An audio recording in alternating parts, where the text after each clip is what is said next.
예수님께서 오실 때 이스라엘 땅은 정말 빠져나올 수 없는 구덩이에 빠진 것 같은, 정말 비참하고 희망도 보이지 않고 암담한 상황이었습니다. 로마라는 큰 구덩이에 빠져서 아무도 빠져나오지 못하는, 무슨 노력을 해도 어떤 시도를 해도 빠져나올 수 없는, 정말 로마가 항상 조금이라도 이상하면, 조금이라도 로마에 반항할 만한 기미가 보이면 정말 잔인하게 그들을 죽이던 시대가 바로 예수님 당시의 시대였다라는 것입니다. 예전에 제가 한번 말씀드렸지만 그때도 어떤 반란이 일어났을 때 로마가 수십 킬로에 이르는 거리를 몇 미터마다 십자가를 다 세워서 그 사람들이 그 십자가를 바라보면서 충격과 공포에 빠져서 두 번 다시 로마에 반항할 생각을 하지 못하도록 만들던 나라가 로마였다라는 것입니다. 제가 어떤 뉴스를 얼마 전에 보았는데 정말 좀 충격을 받은 일이 있습니다. 얼룩말이 나오길래, 저도 이제 동물 나오는 방송을 참 좋아하는데, 이제 수컷 얼룩말, 암컷 얼룩말이 있는데, 이제 암컷 얼룩말이 이제 출산을 하고 있는 거예요. 그냥 뭐 처음에 봤을 때는 정말 다정한 가족이다, 이렇게 참 좋은 모습을 보이겠다 싶었는데, 갑자기 이 수컷 얼룩말이 이 출산하고 있는 암컷 얼룩말을 막 공격을 하는 겁니다. 저 수컷 얼룩말이 이상해졌네, 자기가 사자인 줄 아나? 그런데 이 암컷 얼룩말이 간신히 출산을 했는데 그 새끼를 이번에는 공격을 하는 거예요. 죽어라고 발굽질을 하고 또 입에 물고 질질 끌고 다니면서 그렇게 못 살게 만드는 것입니다. 왜 그럴까? 아니, 얼룩말이 먹으려고 그렇게 하는 것도 아닐 텐데, 얼룩말은 원래 풀을 먹는 초식 동물인데 그것도 약한 암컷과 어린 새끼를 어떻게 저렇게 잔인하게 저렇게 대할 수 있을까, 공격할 수 있을까? 그런데 이게 뉴스에 이렇게 설명이 나오는 걸 들으니까 이 얼룩말 무리들은 항상 가장 힘센 수컷이 우두머리가 된다는 것입니다. 그런데 이 힘센 수컷이 나이가 들어서 새로운 젊은 수컷에게 우두머리 자리를 빼앗기고 나면 새로운 젊은 우두머리 수컷이 이전에 우두머리 수컷의 암컷과 새끼들을 다 잔인하게 공격해서 죽인다라는 것입니다. 내 권력을 지키기 위해서. 여러분, 동물도, 온순해 보이는 이 초식 동물조차도 본능적으로 자기 권력을 지키기 위해서 이런 잔인한 짓을 서슴없이 하는데, 여러분, 사람은 어떠하겠습니까? 로마는 정말 잔인하게 식민지를 다스렸습니다. 정말 잔인하게.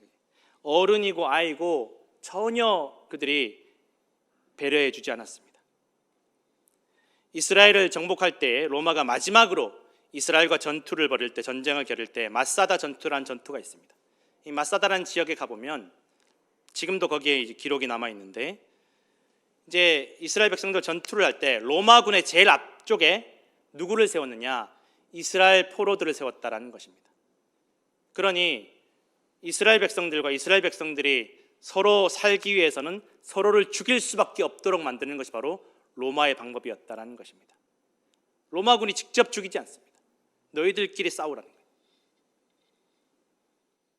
내가 살기 위해서는 한때는 친구였고, 때로는 친척이었고, 때로는 가족이었던 사람들을 죽일 수밖에 없는 그런 방법을 로마가 잔인하게도 사용을 했다라는 것입니다. 로마의 권력을 지키기 위해서. 로마가 결국은 기어이 이스라엘을 정복하면서 전투는 끝났지만, 더 이상 전투는 없었지만 이스라엘 백성들 마음속에 이 상처와 아픔과 죄악의 그늘은 지워지지가 않는 것입니다. 또 제가 또 동물 이야기를 잠깐 드리는데, 암컷 사자가 다른 동물의 새끼를 사냥하는 장면을 본 일이 있습니다. 정말 부모 무리에서 떨어져서 정말 혼자서 헤매이고 있는 그 어린 새끼를 암컷 사자가 노려보다가 잔인하게 사냥을 하는 것입니다. 제발 저 사냥이 실패했으면 좋겠다라는 마음이 가슴에 드는데, 저 불쌍한 저 새끼 양을 어떻게 저렇게 잔인하게 사냥할 수 있을까, 그렇게 느끼면서 보는데 기어이 암컷 사자가 그 새끼를 사냥을 하는 것입니다.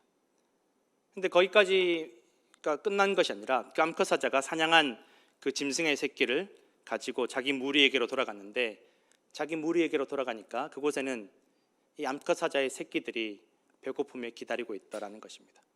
암컷 사자도 자기가 먹지 않고 새끼들에게 먼저 먹이는 것입니다.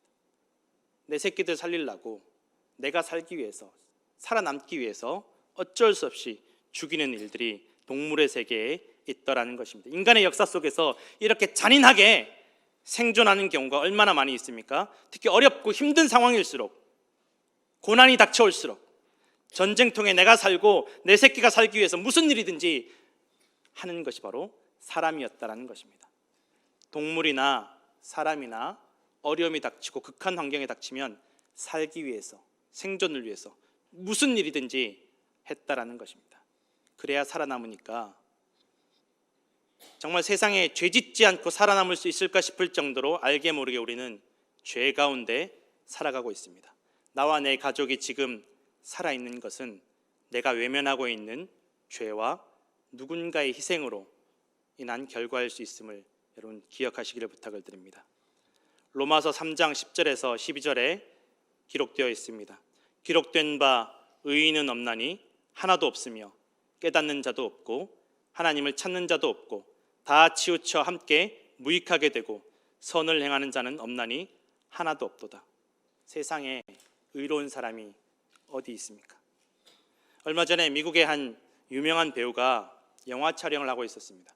아직 본격적으로 이제 촬영이 시작되진 않았는데 소품으로 사용하는 이 총을 가지고 연습을 하다가 총을 발사했는데 원래는 공포탄이 들어있어야 될 이 총에 실탄이 들어있었다는 것입니다.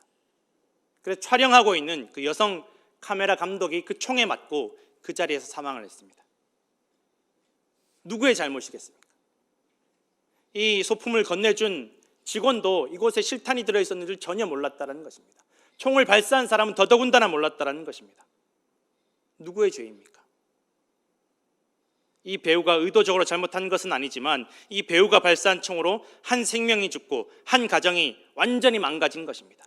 이 배우는 평생 죄책감에서 벗어날 수 없을 것 같다고 인터뷰했습니다. 그리고 관련된 수많은 사람들이 이 죄에서 자유할 수가 없다라는 것입니다. 우리가 살아가다 보면 살기 위해서, 생존을 위해서 뿐만 아니라 너무나 어처구니 없는 실수로 죄를 짓는 경우도 많고 한 번의 실수로 그 죄에서 평생 벗어나지 못하는 경우도 많다는 것입니다. 가까운 가족 간에도 정말 별거 아닌 말 한마디로 평생 지울 수 없는 상처를 주는 때가 얼마나 많이 있는지 모릅니다. 세상에 죄인 아닌 사람이 없는 것처럼 보입니다. 생존을 위한 죄이든 실수로 인한 죄이든 사람은 그 죄에서 빠져나올 수 없다는 것입니다. 수많은 범죄를 연구한 그 형사분이 인터뷰하는 것을 보니까 한때 피해자였던 사람이 나중에 가해자가 되는 일들이 너무너무 많더라는 것입니다. 피해자라고 해서 죄가 없는 것이 아니라는 것, 그 안에 그 마음속에 죄가 항상 있더라는 것입니다. 위치만 바뀌면, 처지만 바뀌면, 상황만 바뀌면 언제든지 죄인이 될 수 있는 요소가 사람 안에 있더라는 것입니다. 예수님께서 이 땅에 사람의 몸을 입으시고 태어나시던 시기에 이스라엘 백성들의 상황도 이 죄악의 악순환, 죄악으로 인한 고통에서 벗어나지 못하던 시대였습니다. 로마의 지배에서 억울해도 말할 수 없고 또 반란을 일으켜보아도 이길 수 없고 로마의 그 지독한 식민지 압제 아래에서 로마만이 문제가 아니라 같은 이스라엘 민족끼리 서로 파가 갈라지고 미워하고 증오하고 분열하고 갈등하는 일들이 너무도 많았다는 것입니다. 어떤 사람들은 나는 로마에 붙어서 살아갈래, 어차피 이렇게 된 거 힘 있는 사람 편에 붙어서 살고 봐야지, 내가 살고 부모님도 살고 처자식도 살고 가족들이 잘 살아보겠다는데 내가 무슨 죄가 있나라고 생각하지만 그들도 죄인이었습니다. 어떤 이들은 안 되겠다, 이거 그냥 로마 편에 붙어서 될 게 아니야, 로마 사람들 믿을 수가 없어, 결국은 철저하게 이용만 당하고 비참하게 버려지고 노예처럼 평생 눈치만 보면서 살다가 한순간에 수틀리면 다 죽을 수밖에 없는, 다 죽이는 사람들이 로마인들이니까 우린 로마인들 믿을 수가 없다, 우리가 힘을 길러서 이 판을 다 뒤집어 엎어버리자,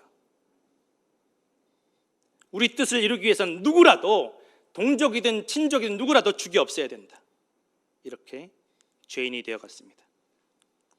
어떤 이들은 정말 자포자기한 채로 나만 아니면 되지, 우리 가족만 아니면 되지, 어떻게든 다른 사람들의 고통과 아픔을 철저하게 잔인하게 외면하며 또 죄인이 되어갑니다. 도저히 인간적인 노력으로는 그 죄와 고통의 구렁텅이에서 빠져나올 길이 없어서 그들은 메시아를 간절히 기다렸습니다. 메시아가 오시면 이 이사야서 성경에 기록된 대로 가난한 자, 마음이 상한 자, 포로된 자, 갇힌 자를 위해서 은혜와 보복의 날을 선포하시고 위로하시고 화관과 기쁨과 찬송이 넘치고 하나님의 영광이 나타날 것이라고 굳게 믿었습니다.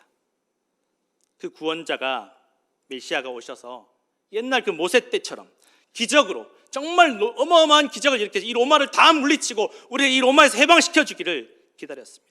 또 다윗의 때처럼 이 다윗처럼 전쟁 영웅이 나타나서 로마를 물리치고 이 로마만 물리치면 행복이 찾아오고 구원이 찾아올 것이라고 생각하고 이 다윗 왕국이 회복되기를 간절히 기다렸다라는 것입니다. 사실 메시아이신 예수님께서 어떤 모습으로 무엇 때문에 오실지는 이미 성경에 다 기록되어 있었지만 이스라엘 백성들은 그것을 기억하지도 보지도 않았습니다. 이사야 53장에 보면 흠모할 만한 아름다운 모습이 결코 아니고 멸시를 받고 간고를 겪고 질고를 아는 자이고 귀하게 여김받지 못하는 모습으로 오셔서 우리의 질고를 지고 우리의 슬픔을 당하실 것이라고 예언되어 있다라는 것입니다. 이스라엘 백성들이 기다리는 전쟁 영웅, 기적을 일으키는 모세와 같은 사람이 결코 아니었다라는 것입니다.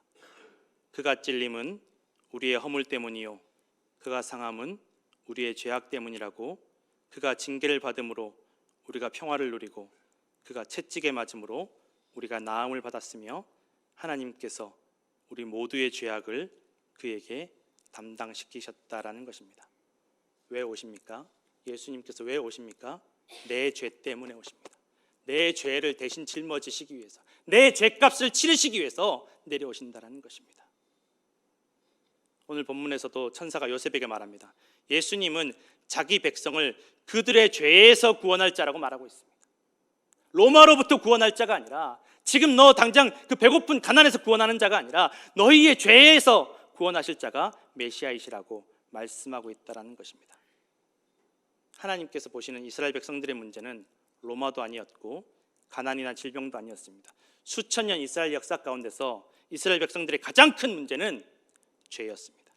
하나님을 외면하는 죄, 말씀을 잊어버리는 죄, 하나님을 신뢰하지 못하는 죄.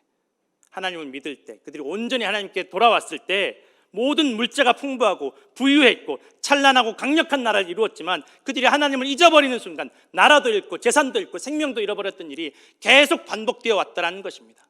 죄의 문제가 가장 큰 문제이지 지금 당장 로마의 문제가 아니라는 것입니다. 모세가 와도 다윗이 와도 그때뿐이었다는 것입니다. 아무리 대단한 힘과 권력과 영광을 주어도 마음속에 있는 죄의 문제, 하나님과의 관계가 끊어지고 하나님을 신뢰하지 못하고 하나님을 온전히 의지하지 못하는 그 죄의 문제가 해결되지 않으면 그들은 그 고난과 고통과 멸망에서 결코 빠져나올 수 없더라는 것입니다.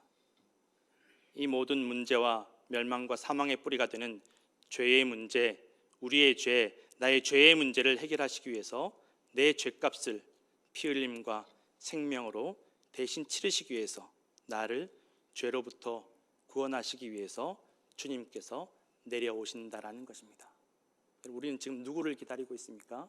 내 가난의 문제, 내 질병의 문제를 해결해 주실 의사를 기다리십니까? 아니면 부유한 부자를 기다리고 계십니까? 한국에서 이제 오랜 세월 교도소에서 교도관으로 근무하신 어떤 장로님의 간증을 들은 적이 있습니다. 이 장로님이 청송교도소라는 교도소에서 근무할 때 수십 년 전 이야기인데 그때는 그야말로 지옥 같았다라고 합니다. 징역을 다 마쳤는데도 이 사람들이 위험하니까 내보내지 못한다라는 것입니다. 이 사람들이 감옥에서 수십 년을 있어도 이 죄가 해결이 되지 않으니까, 마음속에 있는 죄가 해결되지 않으니까 이 사람들 그냥 내보내면 또 똑같은 죄를 저지를 것 같으니까 내보내지 않습니다. 그러니까 점점 더 불만만 쌓여가는 것입니다. 왜? 형기가 다 끝났는데 왜 가둬놓고 있느냐고 불만이 커져간다는 것입니다. 자포자기에 눈에 보이는 게 없는 사람들만 가득했다라는 것입니다. 또 이 사람들 내보내봐야 15년, 20년, 30년 형기를 다 끝내고 나가면 환갑이 넘고 70이 넘어서 나가봤자 돈도 없고 가족도 없는 버림받은 재소자들이 너무너무 많았다라는 것입니다. 이제 남은 것은 분노와 증오와 버림받음 밖에 없었다라고 합니다. 자기 자신도 자신을 포기하고 버렸다라는 것입니다.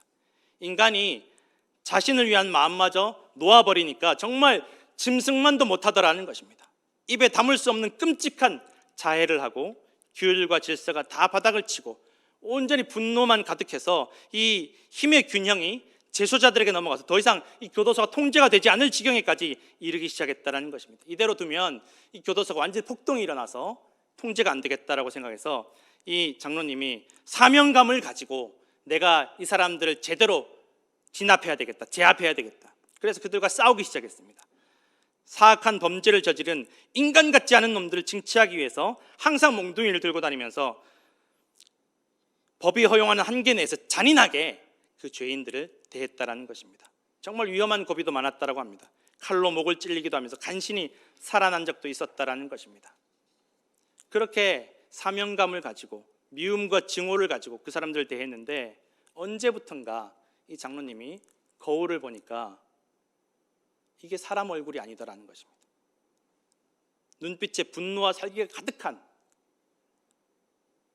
흉악한 인간들, 암 같은 인간들이라면서 미워하고 짓밟은 그 악독이 자기에게도 있다라는 것입니다.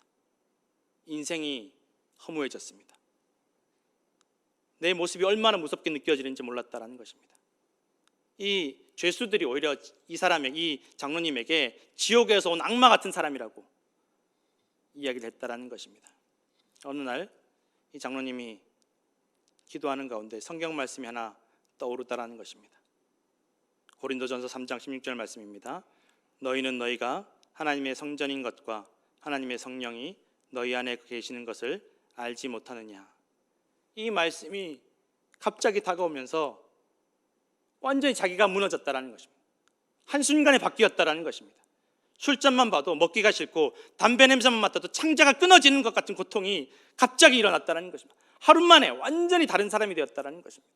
그리고 죄수들을 볼 때마다 눈물이 나기 시작했습니다. 몇 달 동안 계속 죄수를 볼 때마다 눈물이 나고 눈가가 짓무르고 후회가 밀려오더라는 것입니다. 저 사람들은 들킨 도둑놈이고 나는 안 들킨 도둑놈, 똑같은 도둑놈인데 들켰고 안 들키고 그 차이구나. 나도 도둑놈인데. 그리고 기도하기 시작했습니다. 그 죄수들을 위해서 기도하기 시작했습니다. 하루는 정말 그 교도소에서 가장 악질이던 영호라는 죄수가 생각이 나서 그를 위해서 기도하는데 아무리 기도해도 이 마음이 답답하더라는 것입니다. 그때 또 성경 말씀이 떠올랐는데 마태복음 5장 23절에서 24절 말씀입니다. 그러므로 예물을 제단에 드리려다가 거기서 내 형제에게 원망 들을 만한 일이 있는 것이 생각나거든 예물을 제단 앞에 두고 먼저 가서 형제와 화목하고 그 후에 와서 예물을 드리라. 이 말씀을 떠올리고 나서 이 말씀이 자기에게 다가오고 나서 이 영호라는 죄수를 불러내서 용서를 빌기 위해서 그 앞에 무릎을 꿇었다라는 것입니다. 그 앞에 무릎을 꿇었을 때 신비한 체험을 했습니다. 눈앞에 빛이 가득해서 눈을 뜰 수가 없을 정도인데 쓰나미같이 이 기쁨이 밀려오더라는 것입니다. 그리고 그 죄수를 끌어안고 엉엉 울기 시작했습니다. 통곡을 하면서 울기 시작했습니다. 그런데 이 죄수도 같이 끌어안고 우는 것입니다. 주임님, 저는 짐승보다 못한 놈입니다. 내가 죽일 놈입니다. 아니다, 내가 죽일 놈이다 하면 서로 내가 죽일 놈이라고 우기며 끌어안고 울었다라는 것입니다. 원수 중에 원수였던 그 둘이 끌어안고 울었습니다. 증오와 살기가 눈 녹듯이 다 사라졌습니다. 그러면서 이야기를 하는 것입니다. 이 장로님이 이 죄수에게 영호야, 너 예수님이 너를 위해서 돌아가신 것 아냐? 네, 압니다. 그러면서 서로 그렇게 30분 정도 울었다라는 것입니다. 그 펑펑 울고 나니까 주변의 모든 사람들이 구경꾼들이 바글바글 붙어 있었습니다. 그래서 그 일이 그 교도소에 탑뉴스가 되었다고 합니다. 그런데 이 일 이후에 9개월 만에 이 지옥 같던 청송교도소에 1600명이 예수님을 영접했다는 것입니다. 그들의 인생이 완전히 바뀌었습니다. 수십 년을 가둬놓아도 해결되지 않던 그 죄의 문제가, 그 고통의 문제가, 버림받은 그 상처와 아픔이 다 해결이 되었다는 것입니다. 하나님께서 스스로 의롭다고 여기던 이 장로님의 죄를 깨닫게 하시고 변화시키셨고, 이 장로님을 통해서 원수 같던 범죄자를 변화시키셨고 수많은 영혼들을 구원하셨습니다. 하나님께서 오셔서 구원하셨습니다. 하나님께서 주님의 몸된 교회를 통해서 우리를 우리의 죄로부터 구원하시고 하나님께서 지금도 우리와 함께 하심을 기억하기를 원하시는 줄로 믿으시기를 부탁드립니다. 예수님께서, 임마누엘이 되신 예수님께서 오늘 지금 우리에게 오십니다. 여러분, 이 대림절에 누구를 기다리고 계십니까? 화려한 옷을 입고 강한 힘을 지닌 그러한 메시아를 기다리고 계신 것은 아닙니까? 여러분, 오늘도 우리 죄를 구원하실, 우리의 죄로부터 구원하실 주님을 기다리시는 성도들 되시기를 간절히 축원합니다. 기도하겠습니다.